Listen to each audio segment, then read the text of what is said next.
after years. Lucy was looking forward to the great day, but she wished that somehow she could be transported there right now, with the list ticked off completely. There was too much to think and worry about, and these long shifts at work were a kill. She was dog-tired.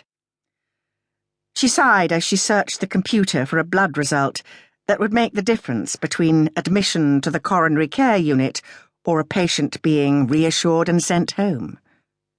It was negative.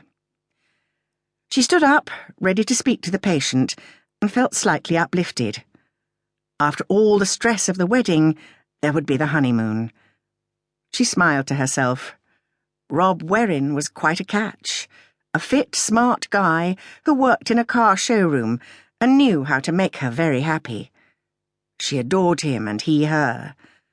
So for the early part of that evening, Lucy Ramshaw was happy in her work.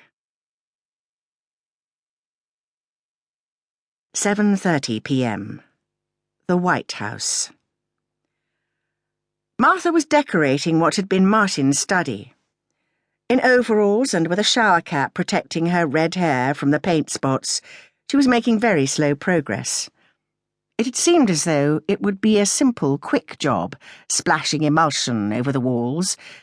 But, as with many DIY jobs, it was taking a lot longer than she had anticipated, which was frustrating. Sam was home for the weekend, and she would have preferred to spend more time with him, particularly as he was more subdued than normal. He was suspended from playing in any of the junior league matches because of a tendon strain, and the inactivity had made him grumpy and a little reflective about his future as a football player.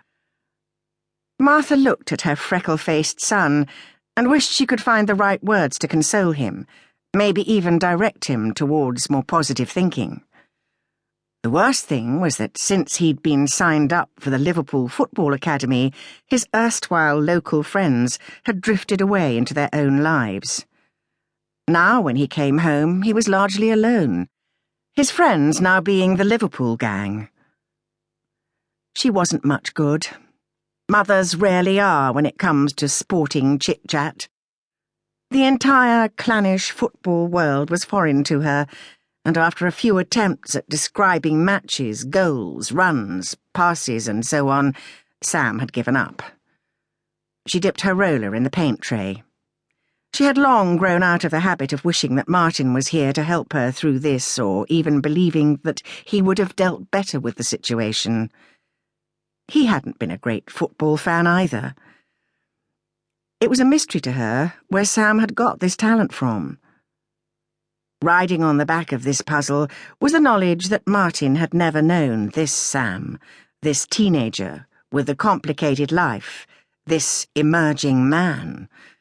He had left behind 3-year-old twins, a little boy and a little girl.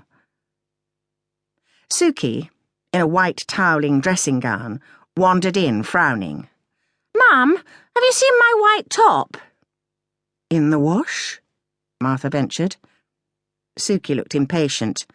"It'll want ironing." Martha turned around and gave her daughter a straight look. Agneta, the au pair, was leaving in a month. From then on, she would only have Vera, the daily, for a couple of mornings a week. And Vera, famously, did not like ironing. In future, if Suki wanted something ironing, she was going to have to do it herself. She may as well get used to it. But instead of answering her daughter's very indirect question, Martha countered with one of her own. "Where are you going tonight, Sooks?" It is the question every teenage girl resents. Suki's scowl deepened. "Out." "You know the rules," Martha said quietly. "Where?" Suki flushed and looked evasive. "With a bunch of people." Martha put the paintbrush down with exaggerated deliberation. "You know the rules," she repeated. "Where are you going? Who will be with you, and—" "What time will you be home?" Suki chimed in with a squeaky, mocking voice. Martha ignored the cheek and smiled. "Precisely," she said. Sam decided